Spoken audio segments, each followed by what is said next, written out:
When I started this, I didn't have any business expectations of it because it was purely out of passion. I think networking is a part of that community building exercise. Right. Both are separate from each other. Networking is just part of the community. Forming a community is very, very difficult, but if done right, that becomes your stickiness feature. How you as a brand can ensure that they have the best experience is the value add. Everybody who used Unstop earlier during their academic days went on social and talked about that. It was fabulous to see Dare to Compete, now Unstop, on Shark Tank, we did this, that.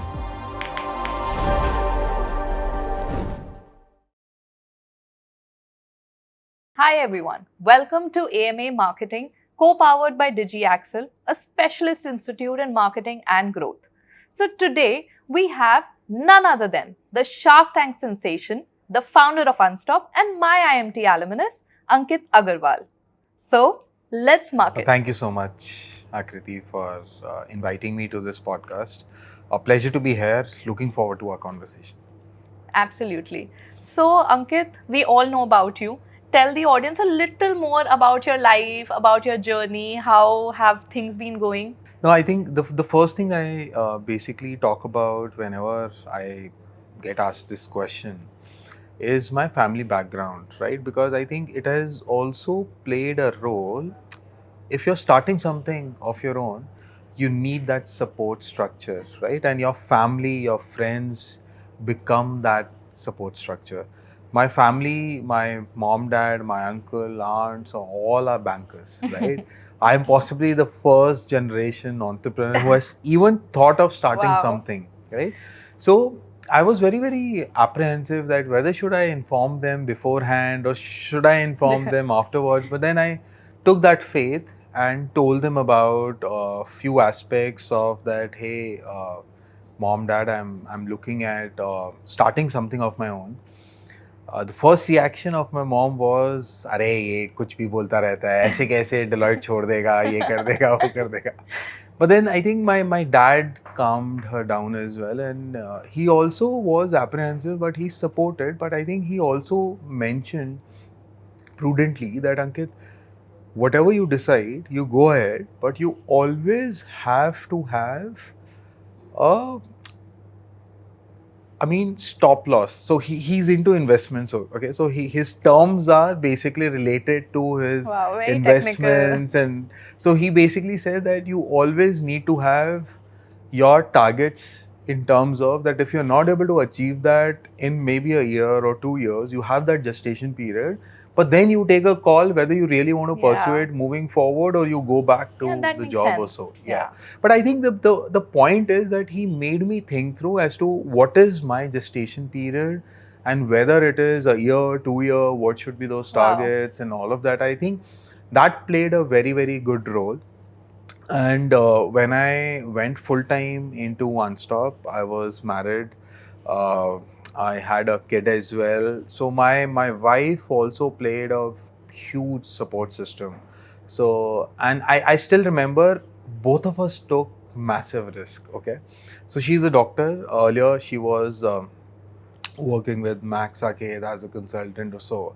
Somehow in the same year itself, we both took a call that she'll start her own practice, Oh my God. clinic, everything. And she was telling me, I'll do this. I said, okay, I support you. But I also want to do this now. Support me. And I think, God has been kind. The things worked really, really well. But that's nice. From the family point of view, I think I have a good support system. Born and brought up in Delhi. I'm a true Delhiite, but not in that terms that people understand that yaar ye to Delhi se hai. Oh, you're very soft spoken. We've been interacting for so many hours now.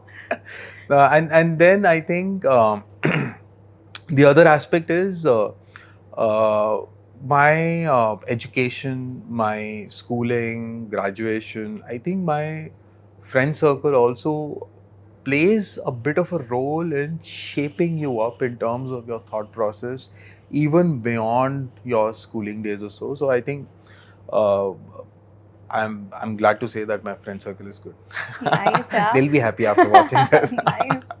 So, guys, just for everyone's knowledge, I don't think Delhi people are not soft. Just clarifying. I think they're very soft people. It's just we're very loud as people. So, yeah, just clarifying. You won't believe, in Bombay, I was riding in Uber, okay? And the ride was for about 45 minutes or so. And I was just chit-chatting normally with the driver. And then towards the end, he asked me, "Aap kahan se ho?" And I said, "Delhi." कहता आप दिल्ली से तो नहीं लगते. And then I asked him, what perception do you have of Delhi people? And he said कि यार वो तो थोड़ा सा रूडली बात करते हैं. Oh my God. वो उनकी लैंग्वेज से पता चल जाता है, थोड़ा सा क्रूड होते हैं. I think so that's why I said कि यार दिल्ली से हूँ लेकिन not a typical Delhi that the others see. Yeah. I think Delhi resides in our hearts. Yeah. It does.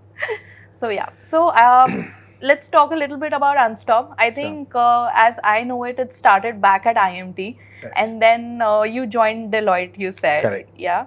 So how did that happen? Like, how did you start Unstop, and then did you keep pursuing it while you were at Deloitte? Like, how did that journey go? No, I think when I was at IMT, I wanted to participate in different engagements. See, in a B school or any college, you get absorbed into books, case studies, or maybe those presentations, exams or so.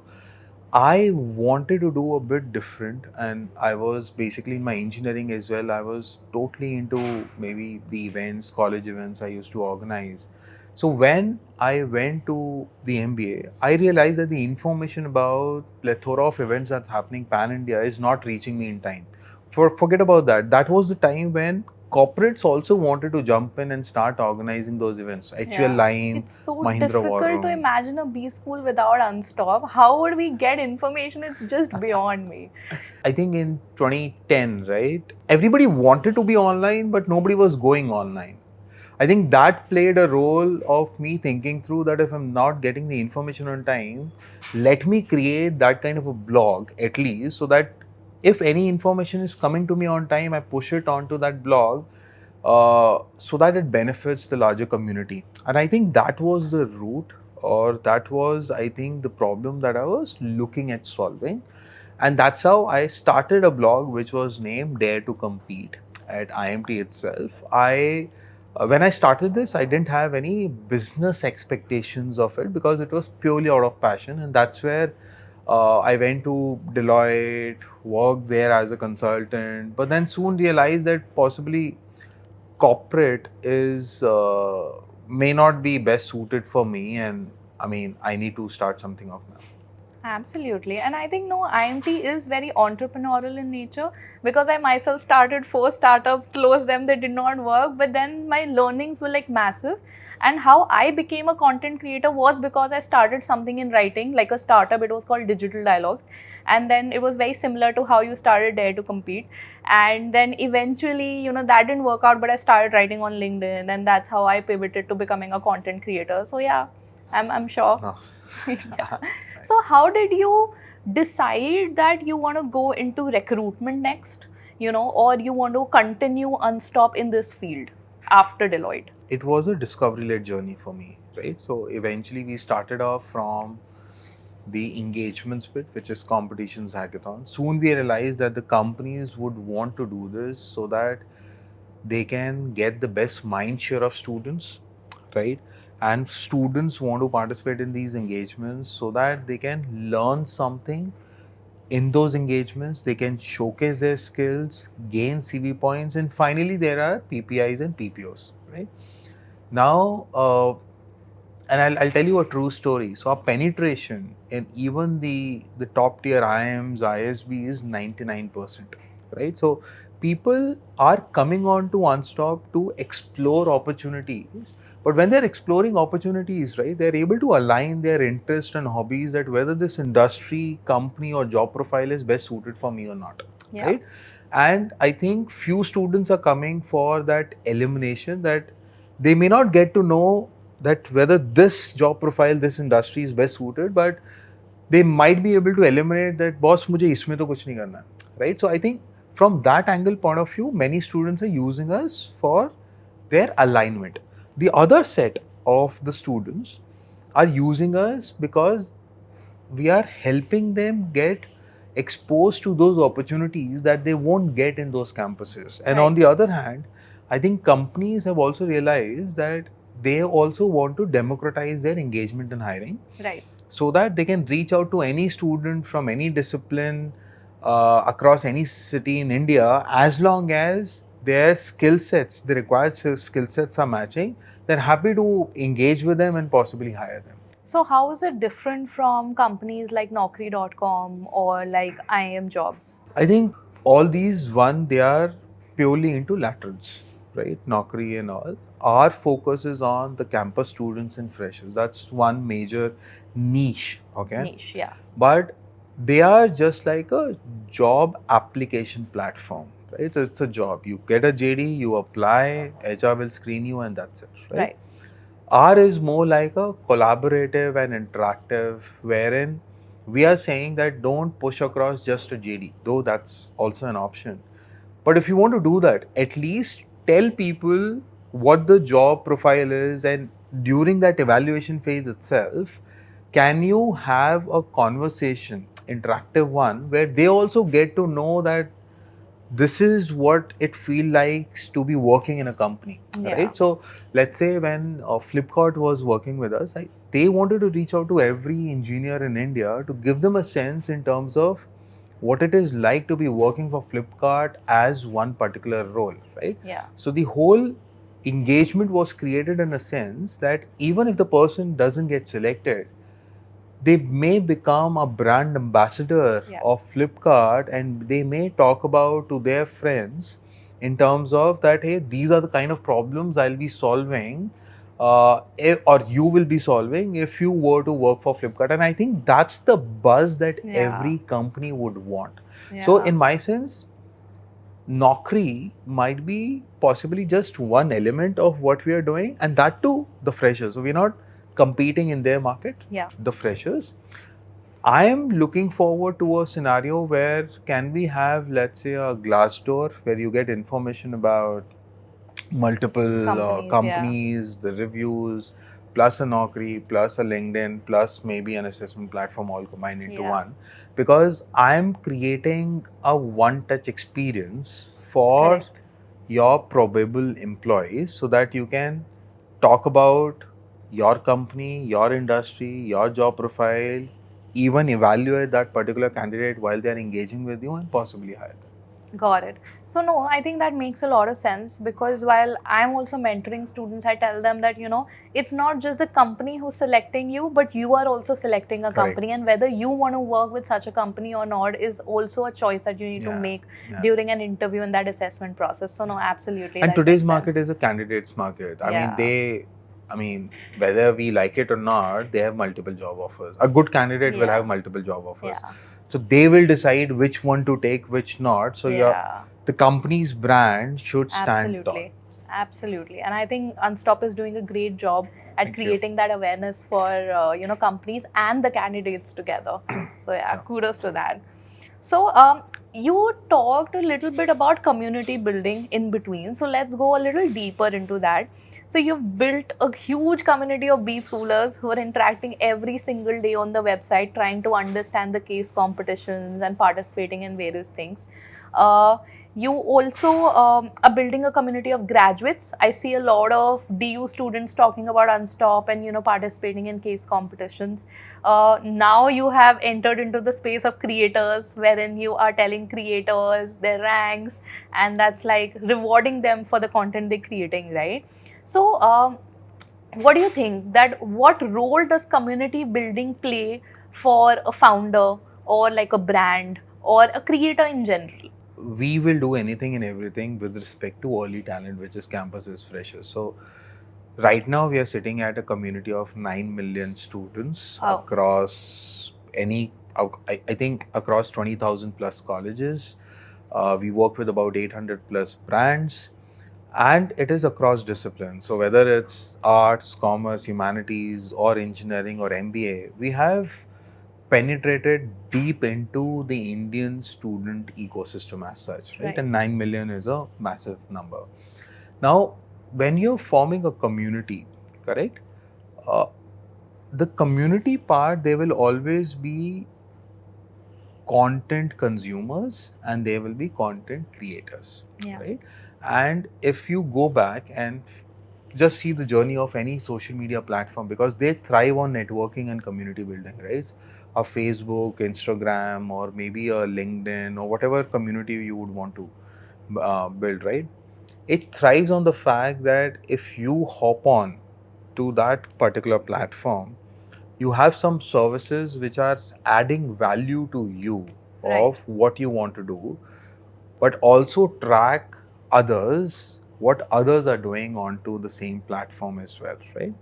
And then you start using that platform for your, I think maybe your organization, institute, or your own page. So you create your page of maybe your college or a company on a Facebook or Instagram, and then you start promoting it in your network. Yeah. So the people who are not part of that platform, because you're promoting your company, they hop on to the platform. Yeah. And because you're promoting it, you're also using the platform name, Correct. right?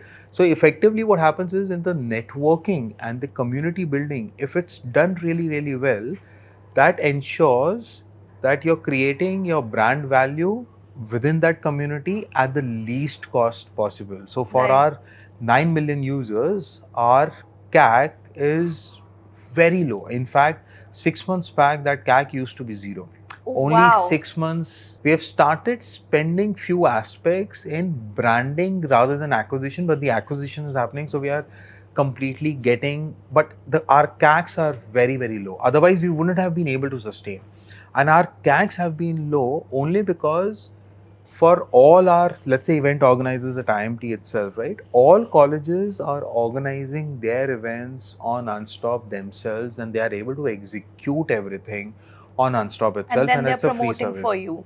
Because we are giving them that as a free service. Free But we service. make revenue from employers who are using the same platform, To which hire they can people. actually do for hiring, right? So Yeah. you basically need to think it through. Who are your stakeholders? What's the supply side? What's the demand side? How can you create more supply? If you want to create more supply, what's the community angle that you can actually bring in? Forming a community is very, very difficult, but if done right, right, that becomes your stickiness feature. So I will also go to a point to say that can two IITians create LinkedIn overnight? My sense is that they might be able to create the technology platform overnight, right? But they may not be able to create the community overnight. That will take them ages to create that. And for any social media platform, the moat is the people on that platform and how they are interacting with each other. No, absolutely. I think that's every marketer's dream to have like zero CAC for like 9 million users. That's huge. And I think you've done that well because you've actively built a community that adds value to each other, right? But you also talked about networking. So, my next question is, what is the difference between networking and community building? I And think can community building be done by anyone? the answer is community building can be done by anyone. It's just that you need to think through what kind of a community are you creating. Is it as broad as, let's say, our community, or do you want to go as niche as only B schools, only marketers, and only digital marketers? I think it basically depends, right? The community definition is very, very generic in nature, but anybody can do it, right? A new upcoming B school might want to build its own community in that the course that they're offering, right? Whereas ours will be much broader. I want to get all students and freshers onto our platform, which might be close to about 50 million to 100 million today in India. But I think from the community and community and the networking part of it, I think networking is a part of that community building exercise. Right. Both are separate from each other. Networking is just part of the community. Network, you want to do that only to ensure that you are actually getting in touch with the right people. But how do you get in touch with the right people? That's a question mark. So let me give you an example. Let's say if a company is doing an engagement and it is team based, right? Now, I am a marketer or a software developer or maybe a sales guy from arts and humanities domain. A company ABC is doing a hackathon or a case study challenge, which is team based, 2 to 3 members. I don't know whom I should participate with, right? Can in that community I can invite other guys to form a team along with me, and I think at Unstop we have been able to do that. So Yeah. you may want to participate in the same competition, I may want to participate, both are looking for the team. Can I connect both of us and form a team and then participate? Yeah. I think that's networking, but I won't be able to do that onto the platform if I don't have both of us. Getting both of us onto the platform is the community building part. Connecting both of us is the networking part. And that's why both are separate, but networking is part of the Part community of it. building. It's like a subset of community building. So you talk about two different people, right? How you're connecting two different people together and they're together forming a community. I want to talk about that one individual. So for example, I entered your ecosystem in B school, right? As a student. How are you retaining me through my life to keep using your platform once I graduate, or once I transform into a creator, or once I start my own business or anything of that sort? How are you retaining people to stick to your community? So I think that's a business call in terms of what is the lifetime of a user onto our platform, right? Right now, we basically say that because we are targeting that niche of early talent, 0 to 2 years or so, anybody who is getting into any UG and PG program, or for that matter, ITI vocational, that becomes my user, right? Yeah. So I want that person to join Unstop on their day one of their academic journey and be on Unstop maybe on a daily basis until their day one of their career journey. And I think you've Right? succeeded. I've spent like 3/4 of my MBA life on Unstop. Yeah. Yeah. There are many who spend all of their time on Unstop, but that's a separate discussion. But I think that's the journey that we want to be, right? So if you are doing your MBA or engineering for 4 years, MBA for 2 years, or graduation for 3 years, can you be on Unstop during your academic? That's my first, right?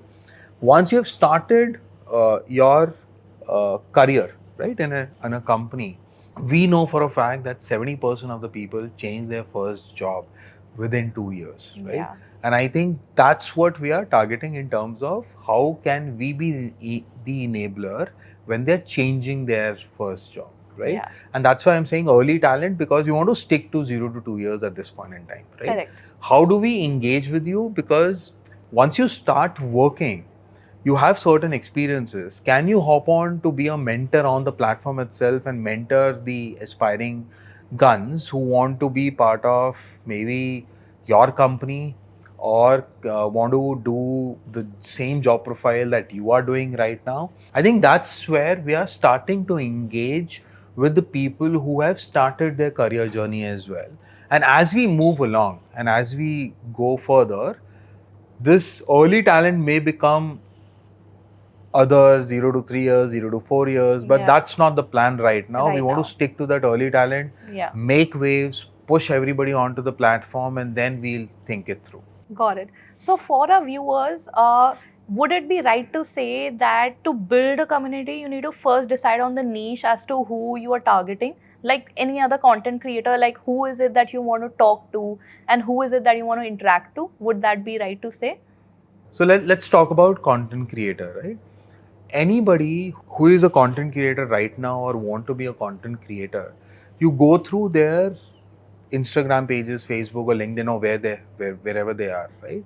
Every content creator, including me and you, is looking at creating a persona online. And you will only be able to create a community who wants to interact with that persona.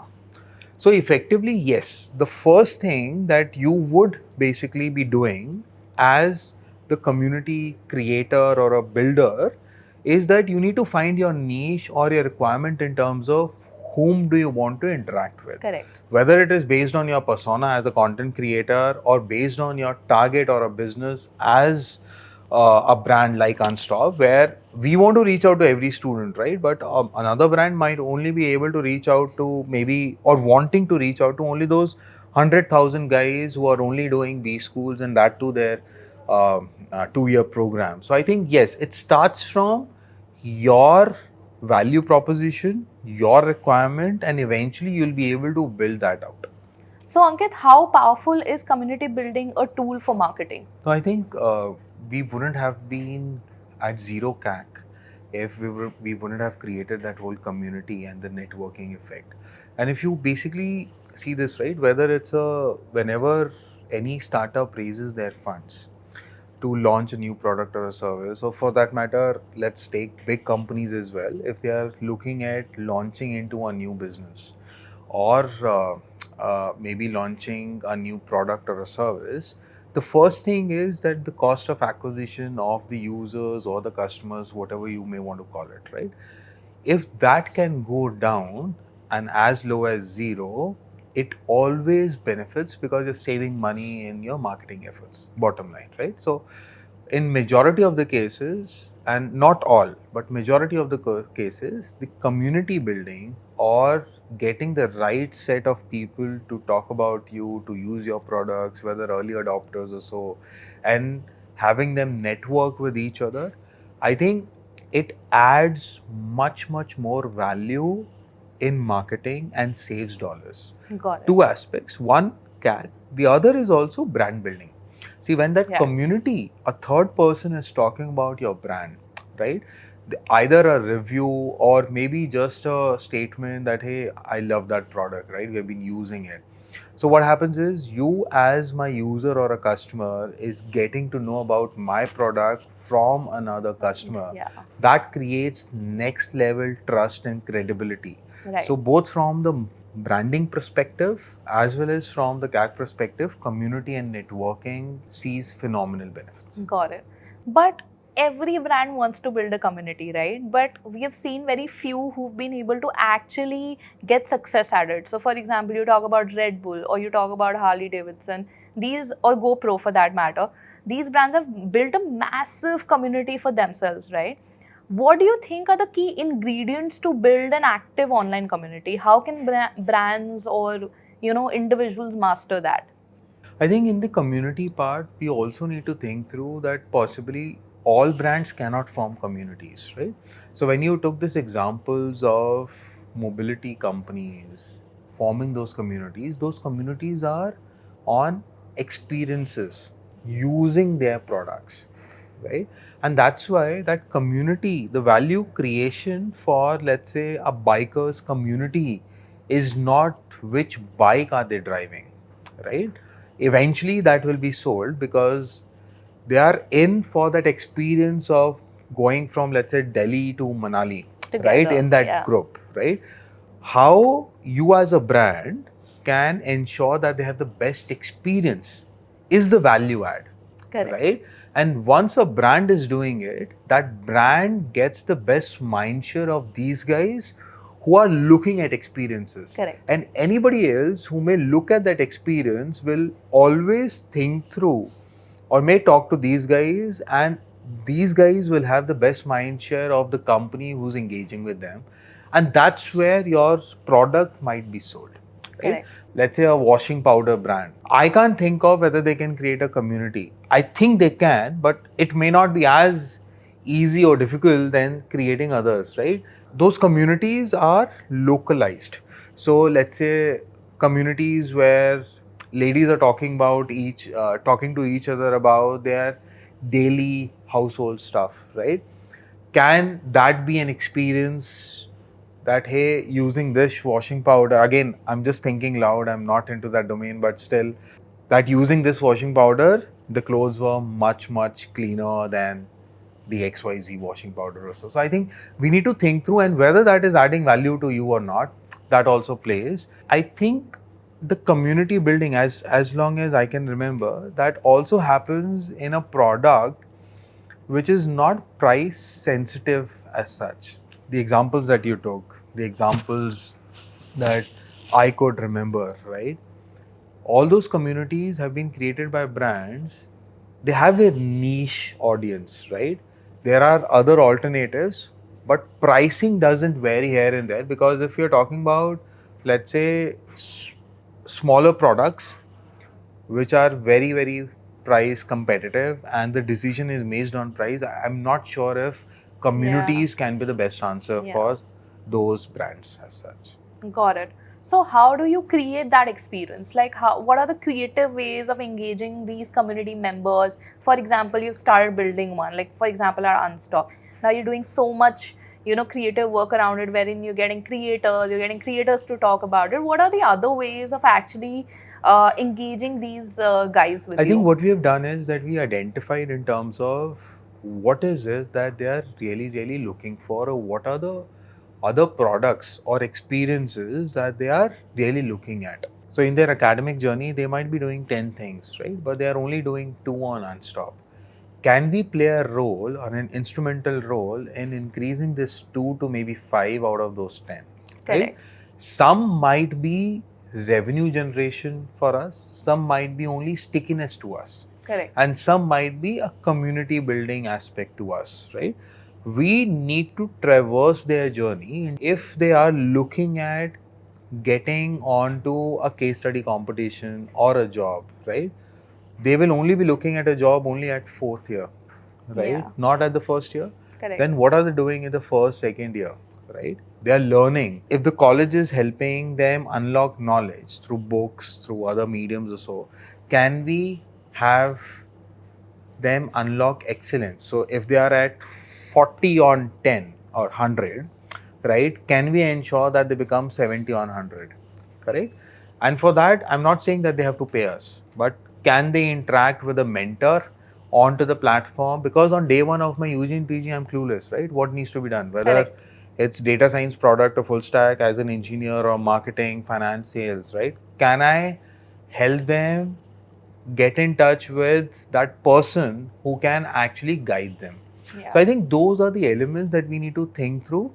I'm just of that opinion that whenever you're creating communities, 100 people might be content consumers, but only one person might be content creator.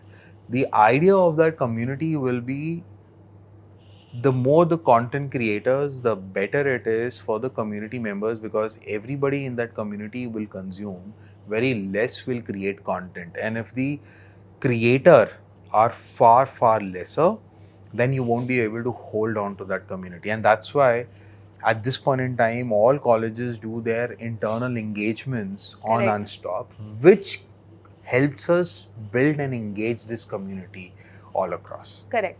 So it would be right to say that you are integrating into the daily life of these students. You're actually touching every touch point that is there to help them, grow into maybe an excellent individual. That's the idea in terms of, can we be their daily use case? Can we help them in their journey towards being that? Can we help them unlock their career, essentially, Got it. right? And anything and everything in that objective, whatever we need to do, I think that's where we want to be. Got it. Understood. So, what are these different aspirations of these students to come on Unstop and participate in these case competitions? Like, what is it that really inspires them to be part of these things? I think there are different kind of people and they would have different needs, right? Let me take an example of a company and that's how you will understand. So and I take this example in all my sales call, that's why I'm taking this. So when Walmart wanted to hire female coders, right? They tried their direct campus connects, which is IITs, NITs, and whatever those colleges are. They couldn't recruit the desired numbers, right? And then they opened their doors to every female coder in India. The last season that we've done, we got 96,000 female coders to Wow. register for just Walmart challenge. Wow. Correct? So if you basically, and they ended up hiring in triple digits, right? Through this challenge itself. So if you see, for a company, the problem has been solved in terms of they can now engage and hire any student in any college, maybe across any discipline if that's the way. And from the students' point of view, these 96,000 students got an opportunity to be part of Walmart, which wasn't earlier, right? So one is access to these opportunities, Right. plain and simple. Now, when you're participating in these opportunities, it's not that in every challenge you'll be able to get a PPI or a PPO, right? There will be some challenges like Tata Crucible or so where hiring is not the objective, but possibly when you are quizzing, you get to learn new stuff, right? You get to showcase your skills because that's the internal desire, right? If I have those skills, can I showcase it somewhere? Yeah. Right, in college we always showcase it to the professor who treat us gives us marks. Yeah. Right, now to the outside world, can I showcase my skills to all the employers, and in that way can I create resume points for myself, LORs, achievements or so we have cases where people would want to participate in Flipkart, Amazon, other e-commerce firms, HUL, Reckitt, Marico, and other FMCGs. We have consulting, let's say EY, Accenture Strategy, and other consulting firms. Then we have IT, Infosys, Wipro, TCS. So the idea is that while you're participating, you also get exposed to all these bigger brands to figure out where your direct connect lies for the end result, right? You may not cross one round in one of the competition, but you may cross the second round or move into the semi-finale. You may not even get the PPI, PPO because you were not in the top 5, but just the point that you were in the finale brings you that CV point that you can put in your resume. Yeah. And I think if you look at any other college outside of acads, there is nothing else to put on the resume, right? Correct. So Unstop is helping them create their profile during their academic journey as well. Correct. Right? So all these aspects make them come on to Unstop and sort of get into that daily learning. The other aspect that we have launched is that when we have worked with these major top recruiters, now we know where students are lacking, right? So we launched our Unstop Pro version, which is to say that there are learning components, which is you unlock knowledge. If you don't know, these are finishing school, right? It increases your probability of cracking those preliminary rounds. Then we have practice, which is unlock excellence, so that you practice on a daily basis to become better at it. And then there is mentorships, where we are saying that you unlock guidance. When you don't know what needs to be done, a mentor will help you do that. Correct. Got it. Understood. So, we've talked a lot about what has worked, right? Let's talk about what has not worked. What are the challenges that you faced in this journey? What were the challenges that you faced while building this 9 million community? Was there a point wherein you stagnated and then you felt that, okay, we made certain changes and then we exponentially, grew? So, what were those points? I think our growth has been after a pivot that happened close to a bit more than 2 years back. So earlier we were an intermediary platform, right? So the people were pushing information onto the platform, but they were not executing their engagements onto the platform, which is to say that students were just being informed. They go to other platforms and then they were executing it. And then we said that if you want to have that stickiness, we need to have everything onto our platform so that the execution is happening on our platform as well. Correct. Before that, we were at about only 500,000 users. Now we are at 9 million. And so you that grew to growth 9 is million last in 2 years. So all the growth has happened in last 2 years, right? Because we could see that value proposition that we are. So as I said, right, we identified in terms of what are the activities that an organizer would need or that a participant would need, and can we have that on our platform itself rather than just an intermediary platform. I think that led to our growth in last 2 years. Got it. And what are the future trends that you see in community building or, the trajectory that you're following? I think one trend, and this is to do with the how you think it through in terms of forming a community. So if you're thinking it through only in terms of the money or the revenue, I think that may not be the right approach of creating that community.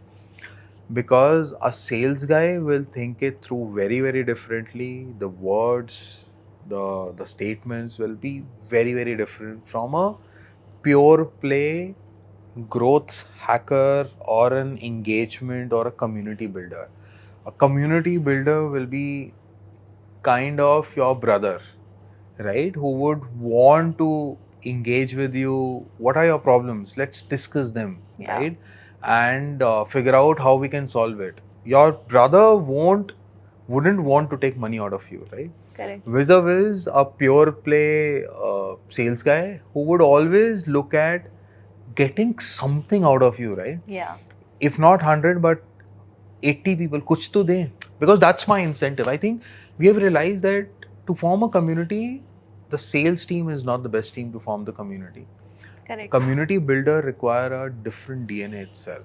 And Correct. within the companies as well, a B2B approach or a B2C, these are two separate businesses altogether. B2B Correct. business and B2C business. Correct. Unstop, we are actually merging both. So we are a community, right, which is B2C, but the sales is B2B from the and Companies, yeah. once we realized it, right, and that's where we grew, because then we got to know which is the right team to do which aspect of the business, and within that team, which is the right person who has the right consultative mindset Correct. to execute it and be that bhaiya or a didi or maybe whatever you would want to call it to that community members, rather than a corporate guy that, hey, I need to Pushing. sell you Yeah. this. I think that's the major difference. No, I think that's a brilliant insight, that to build a community, you don't need a sales team, but you need a different set of people who have the DNA of actually serving people and interacting with them. So I think that's a brilliant insight. Thank you. Yeah. So let's talk a little bit about Shark Tank. So after Shark Tank, you were all over the place. Everywhere I open Instagram or LinkedIn, you are there, right? Your team did a brilliant job, by the way, in kind of advertising that asset. So what has been the difference after Shark Tank? Did you start getting calls and stuff? One, I think everything was organic. So our team, at least for the first 4 to 5 days, didn't do anything. Wow. They were sort of still figuring out as to what needs to be done, because whatever they decided earlier, right, we overgrew everything. Okay, in terms of, see, the first thing that surprised us was the love and the reviews that we got from our users. We didn't know that our users love us so much. Yeah. Right? And that's why I think everybody who used Unstop earlier during their academic days went on social and talked about that. It was fabulous to see Dare to Compete, now Unstop, on Shark Tank, we did this, that. I think that respect, right? We got to know that we have that with our community and the users. So that was one learning point. I think the life did change in terms of only for about 2 to 3 weeks. I think then for me personally, it was same as earlier, right?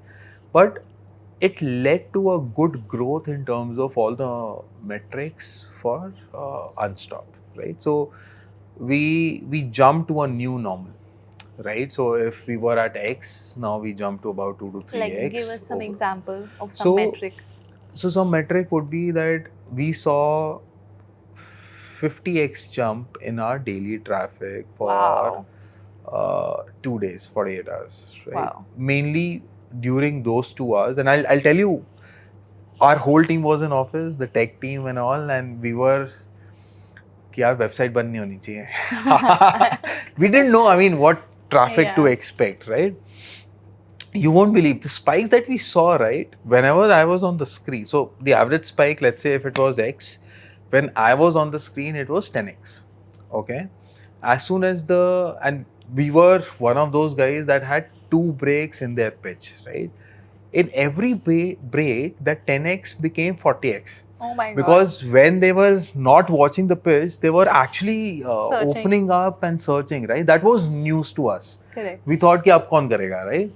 And we could see the tech team was और नहीं बढ़ना चाहिए, और मेरा ये था कि अरे यार आने दो. I think it led to we also discovering few aspects about our business, the users and everything, post Shark Tank, and I think we got some good visibility, well-deserved visibility for the hard work that the team has done. So it was overall, it was fabulous, right? Got it. Few aspects that may or may not result. See, for a product company, like if you are selling FMCGs or so, your direct impact will be sales. Correct. For us, the direct impact wasn't sales, right? Because we are a B2B company. But our direct impact was the brand, how it was positioned, how it was created, when people talked about it, the community forming or so. I think that basically led us to a good growth trajectory. Got it. And how did it help you build a personal brand for yourself? So I think I was already, so I'm not on too much on Facebook, Instagram. I was always on LinkedIn. Uh, I did see spike in my followers and all of that. Uh, but because I was already onto that path, it sort of jumped up, right? So I believe that possibly you were at that inflection point that it went up, right?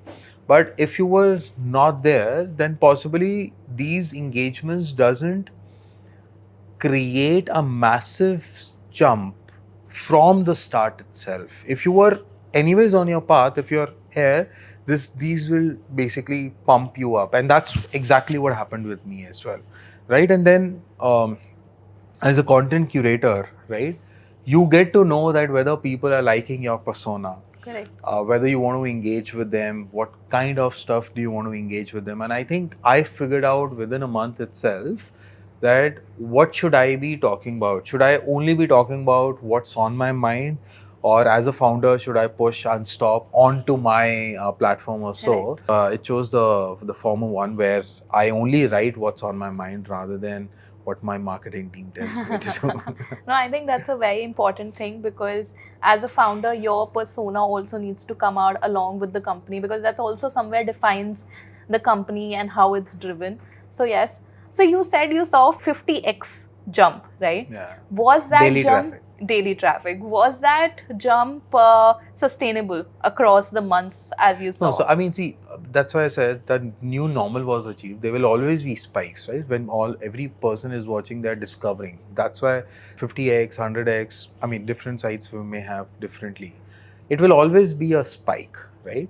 But if we were at X on an average, that became 2 to 3x. Got it. Beyond Shark Tank as well, because then we had more users, then we were on that trajectory. So if all our metrics year on year have doubled or tripled from last year to today. Got it. Understood. So, I think I am out of questions, but I have just one last question for you. What advice would you give to our students, all the budding, corporate professionals who are going to enter the corporate world? What advice would you give them? I mean, my advice generally is cliche, okay, but still relevant. So, I mean, I always tell them that you decide what you want to do, right? Whether you want to start something of your own or you want to pursue a specific career, right? But start today as if there is no tomorrow. You can still decide a 100-meter race or maybe a marathon, but you need to start today as if there is no tomorrow, because by the time you may start your journey, somebody else would have taken lead. That's it. Got it. Understood. Thank you so much, Ankit, for No, taking pleasure out the was all time mine. and Thank coming you. on AMA Marketing. I think it was great and we had like a lot of insights that we learned from you. No, thank you so much. Thank you. Thanks. It was a pleasure.